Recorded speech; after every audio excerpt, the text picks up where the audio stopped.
बिस्मिल्लाहिर्रहमानिर्रहीम। अज दा वीलॉग दो पार्टां दे बाद अज तीसरा पार्ट पेशे खिदमत है। पहले दो हिस्से जिहड़े सन उन्हां दे विच भी मैं उस हस्ती दे अगे गुजारिशात कीतियां, हुण भी मैं गुजारिश करांगा। उन्होंने अगे सिर्फ एक ही गुजारिश है कि जिस तरह मियाँ नवाज शरीफ जदों आए तो अपनी तकरीर दे विच उन्हें फरमाया, उन्हें कहा जिहड़ा कि मेरे इस मोहतरम भट्टी साहब ने भी सुनिया कि मैं किसी कोलों कोई इंतकाम नहीं लाँगा, मैं लंघ जावांगा। अगर कोई मेरे ते आवाज़ां कसदा तो कसदा रवे, अगर मेरे ते कोई फिक्रे कसदा तो कसदा रवे, जिस तरह कि भट्टी साहब तुसी कसदे हो। लेकिन राही लंघ जाते ने, फिक्रे कसन वाले कसते रहिंदे ने। अक्ल दी गल करो भट्टी साहब, जिन्ना तुहाडा म्यार है उहदे मुताबक गल करो। लेकिन मैनू एक गल जिहड़ी है मेरी अंदाज़ के मुताबक, मेरी उम्र के मुताबक वो गल भी मैनू खटकदी है। वो किहड़ी गल खटकदी है कि फितरत इंसान की कदी चेंज नहीं होंदी, जिन्हों कि अंग्रेजी कहते हैं नेचर कैन नैवर चेंज। उही गल है कि फितरत जिहड़ी है ना, वो जनाब भट्टी साहब तुहाडी की है। तुसां जवेद चौधरी के प्रोग्राम च दस्सिया कि मैं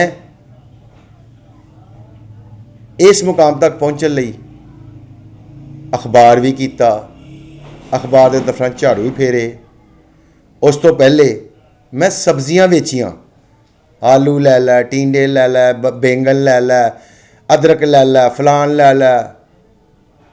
तो जदों बंदा फेरी वाला होवे तो फेरी वाला ही रहिंदा है। तुसी कम अज़ कम ये समझो कि हुण तुसी जिस स्टेज दे उत्ते हो, जिहड़ा तुहाडा मरतबा है, उस मरतबे की डिमांड ये वे कि भट्टी साहब अच्छियां गल्लां करया करो। तुसी किसे दे बुग़ज़ दे विच अगर बोलोगे, मिसाल के तौर पर बुग़ज़ नवाज शरीफ च बोलोगे तो उहदे गुनाह कट्टणगे, तुहाडे गुनाह वधणगे। अल्लाह ताला बुग़ज़ रखण वालियां नूं बहुत बुरा जाणदा है। राती भी तुसी अता तारड़ दे नाल बैठे सो तो तुहानूं कामरान शाहद ने कहा कि भट्टी साहब ये मरसीए छड़ दिओ। ये मरसीए सुन सुन के दुनिया के कन्न पक गए ने। फिर तुसी सारी गल कर कुर के तो बाद च कहंदे हो सिर्फ दो जुमले, सिर्फ दो जुमले, सिर्फ दो जुमले। दूसरे जिहड़े आए ने दवाई लैण नहीं आए हुंदे भट्टी साहब, उन्हां दी भी गल सुनिया करो और उन्हां नूं तुसी इंटरप्ट करदे हो। इसलिए मेरी तुहाडे अगे एक गुजारिश है कि भट्टी साहब वड्डे बनो। वड्डा बंदा जिहड़ा हुंदा है ना, वो अमलां नाल हुंदा है, गल्लां नाल नहीं। ऐसे अमल करो कि तुहानूं भी लोग कहण कि भट्टी साहब माशाअल्लाह शामी साहब वर्गे ने, भट्टी साहब माशाअल्लाह मजीद निज़ामी वर्गे ने, भट्टी साहब माशाअल्लाह होर भी जिहड़े साडे वड्डे वड्डे जिहड़े मुफक्कर सन उन्हां वर्गे ने। लेकिन तुहाडे च भट्टी साहब मुफक्करां वाली गल ही कोई नहीं, तुहाडे च अदब वाली गल ही कोई नहीं। तुहाडे च सिर्फ इक्को चीज़ कुट के भरी है, बुग़ज़ नवाज शरीफ, बुग़ज़ नवाज शरीफ। और तुसी उस बुग़ज़ दे विच इन्ना कु अगे चले जांदे हो कि तुहानूं कोई चीज़ याद नहीं रहिंदी। तुहाडे कहण दे नाल, तुहाडे ये आवाज़े कसन दे नाल, तुहाडे एक उन्हां नूं बिस्त करन दे नाल उन्हां दी इज्जत फ़र्क नहीं पैना। लेकिन तुहाडी इज्जत फ़र्क जरूर पेगा। लेकिन तुसी ये वेख भी चुके हो कि जिहड़े मुकाफाते अमल ने, वो कहंदे ना रब डांगी ना मारदा ते मत कवली हो। मुकाफाते अमल जिहड़े ने ना, वो इंसान कोलों अल्लाह कराउंदा रहिंदा ते ओहो ही भुगतदा बंदा। मुकाफाते अमल दुनिया तो खुदा दे वास्ते ਕੋਈ ਐਸਾ ਅਮਲ ਨਾ ਕਰੋ ਜਿਹੜਾ ਕਿ ਤੁਹਾਨੂੰ ਭੁਗਤਣਾ ਪੈ ਜੇ। ਤੁਹਾਡੇ ਸਾਹਮਣੇ ਬਹੁਤ ਸਾਰੇ ਭੁਗਤਦੇ ਪਏ ਨੇ, ਤੁਹਾਡੇ ਸਾਹਮਣੇ ਬਹੁਤ ਸਾਰੇ ਭੁਗਤਦੇ ਪਏ ਨੇ, ਤੇ ਬਾਅਦ ਦੇ ਵਿੱਚ ਕਿਤੇ ਇਹ ਨਾ ਹੋਵੇ ਕਿ ਭੱਟੀ ਸਾਹਿਬ ਵਕਤ ਲੰਘ ਜਾਏ ਤੇ ਫਿਰ ਤੁਸੀਂ ਵਕਤ ਨੂੰ ਪਛਤਾਓ। ਮੇਰੀ ਤੁਹਾਡੇ ਅੱਗੇ ਇਹੋ ਹੀ ਮੁਅੱਦਬਾਨਾ ਗੁਜ਼ਾਰਿਸ਼ ਹੈ ਕਿ ਇਸ ਤਰ੍ਹਾਂ ਟਾਕ ਸ਼ੋਅ 'ਚ ਆਇਆ ਕਰੋ ਕਿ ਤੁਹਾਡੇ ਮੂੰਹ 'ਚੋਂ ਫੁੱਲ ਕਿਰਨ। ਇਸ ਤਰ੍ਹਾਂ ਟਾਕ ਸ਼ੋਅ 'ਚ ਆਇਆ ਕਰੋ ਕਿ ਤੁਹਾਡੇ ਅੰਦਰੋਂ ਹਲੀਮੀ ਨਜ਼ਰ ਆਵੇ, ਤੁਹਾਡੇ ਅੰਦਰੋਂ ਇੰਤਕਾਮ ਨਾ ਨਜ਼ਰ ਆਵੇ। ਕਿਸ ਚੀਜ਼ ਦਾ ਇੰਤਕਾਮ ਲੈ ਰਹੇ ਹੋ? ਕੀ ਆਖਿਆ ਤੁਹਾਨੂੰ ਉਹਨਾਂ ਨੇ? ਤੁਹਾਡੇ ਬੂਹੇ ਅੱਗੇ ਪਾਣੀ ਰੋੜ ਦਿੱਤਾ? ਕੀ ਆਖਿਆ ਤੁਹਾਨੂੰ ਉਹਨਾਂ ਨੇ? ਨਵਾਜ਼ ਸ਼ਰੀਫ ਨੇ ਕੀ ਕਿਹਾ ਤੁਹਾਨੂੰ? ਜੇ ਕੁਝ ਕਿਹਾ ਤੇ ਦੱਸੋ, ਮੈਂ ਆਪਣੇ ਵੀਲਾਗ ਦੇ ਜ਼ਰੀਏ ਮੀਆਂ ਸਾਹਿਬ ਨੂੰ ਸੁਣਾ ਦੇਣਾ ਕਿ ਭੱਟੀ ਸਾਹਿਬ ਨੂੰ ਕਿਉਂ ਛੇੜਿਆ ਜੇ। ਤੁਸੀਂ ਤਾਂ ਭੱਟੀ ਸਾਹਿਬ ਇੰਜ ਜਿਵੇਂ ਛੇੜ ਬਣ ਗਏ ਹੋ।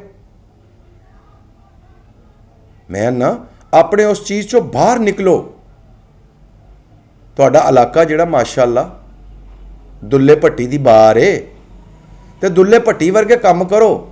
ਉਹ ਨਾ ਗੱਲ ਕਰੋ ਕਿ ਜਿਹੜੀ ਇੱਕ ਸਾਡੀ ਮਿਸਾਲ ਬਣੀ ਹੈ ਕਿ ਇਸ ਇਲਾਕੇ ਦੇ ਰਹਿਣ ਵਾਲੇ ਲੋਕਾਂ ਨੂੰ ਅਸੀਂ ਲੋਕ ਜਾਂਗਲੀ ਕਹਿੰਦੇ ਹਾਂ, ਤੇ ਉਹ ਕਹਿੰਦੇ ਨੇ ਜਾਂਗਲੀ ਸਾਰਾ ਸੋਨੇ ਦਾ ਹੋਏਗਾ ਨਾ ਤੇ ਉਹਦਾ ਪਿੱਛਾ ਜਿਹੜਾ ਨਾ ਉਹ ਪਿੱਤਲ ਦਾ ਹੁੰਦਾ।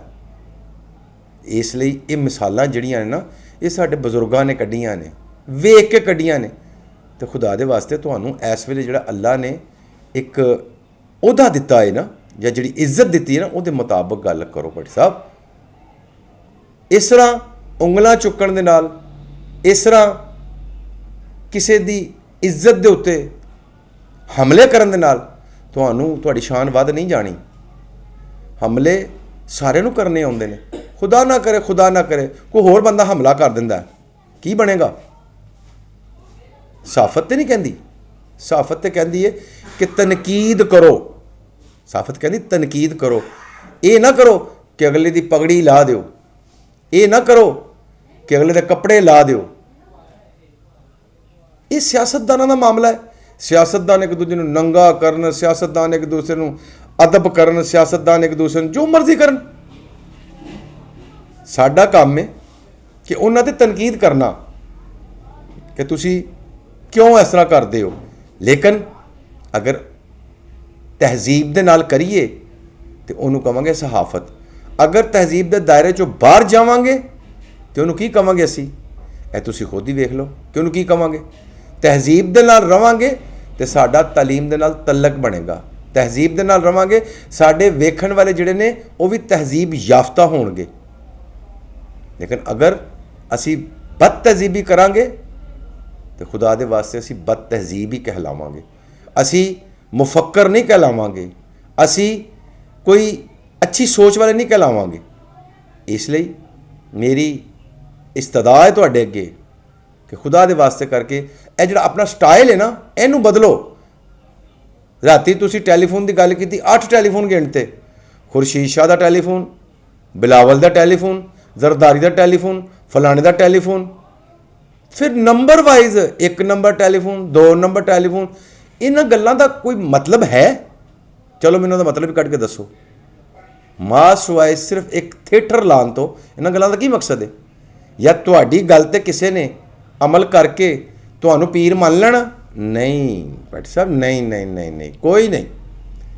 ਤੁਹਾਨੂੰ ਸੁਣ ਕੇ ਨਾ ਲੋਕ ਕਹਿੰਦੇ ਨੇ ਯਾਰ ਫਜ਼ੂਲ ਆਦਮੀ ਹੈ। ਉਹ ਖੁਦਾ ਦੇ ਵਾਸਤੇ ਕਰਕੇ ਅਗਰ ਕੋਈ ਬੰਦਾ ਤੁਹਾਡੇ ਮੁਤਲਕ ਇਹ ਕਮੈਂਟਸ ਕਰਦਾ ਨਾ ਕਿ ਫਜ਼ੂਲ ਆਦਮੀ ਹੈ, ਯਾਰ ਇੱਕ ਚੀਜ਼ ਨੂੰ ਲੈ ਕੇ ਟੁਰਿਆ। ਹਰ ਬੰਦੇ ਦੀ ਇੱਜ਼ਤ ਜਿਹੜਾ ਉਹਦਾ ਭਾਈਵਾਲ ਨਹੀਂ, ਹਰ ਬੰਦੇ ਦੀ ਇੱਜ਼ਤ ਉਛਾਲਦਾ, ਹਰ ਬੰਦੇ ਦੀ ਪਗੜੀ ਉਛਾਲਦਾ। ਤੇ ਅੱਲਾਹ ਤਾਲਾ ਦੀ ਜ਼ਾਤ ਬਾਬਰਕਾਤ ਕੋਲੋਂ ਡਰੋ, ਕੱਲ੍ਹ ਨੂੰ ਤੁਹਾਡੀ ਵੀ ਪਗੜੀ ਉਛਲ ਸਕਦੀ ਹੈ। ਆਪਣੀ ਪਗੜੀ ਨੂੰ ਬਚਾਉਣ ਦੀ ਖਾਤਰ ਕਿਸੇ ਦੀ ਪਗੜੀ ਦਾ ਖਿਆਲ ਕਰੋ। ਭੱਟੀ ਸਾਹਿਬ ਮੇਰੀ ਦਰਦਮੰਦਾਨਾ ਅਪੀਲ ਹੈ ਤੁਹਾਡੇ ਅੱਗੇ ਕਿ ਅੱਛੀਆਂ ਗੱਲਾਂ ਕਰਿਆ ਕਰੋ, ਅੱਛੇ ਵਿਊਜ਼ ਪੇਸ਼ ਕਰਿਆ ਕਰੋ। ਇਹ ਜਿਹੜੇ ਬੁਗਜ਼ ਵਾਲੇ ਵਿਊਜ਼ ਨੇ ਨਾ, ਇਹ ਛੱਡ ਦਿਓ। ਤੇ ਜੇ ਤਾਂ ਕੋਈ ਬੁਗਜ਼ ਵਾਲੇ ਵਿਊਜ਼ ਪੇਸ਼ ਕਰਕੇ ਤੁਹਾਨੂੰ ਕੋਈ ਸ਼ੈ ਲੱਭਦੀ ਹੈ ਤੇ ਫਿਰ ਭਾਜੀ ਲੱਗੇ ਰਹੋ। ਅੱਲਾ ਹਾਫਿਜ਼।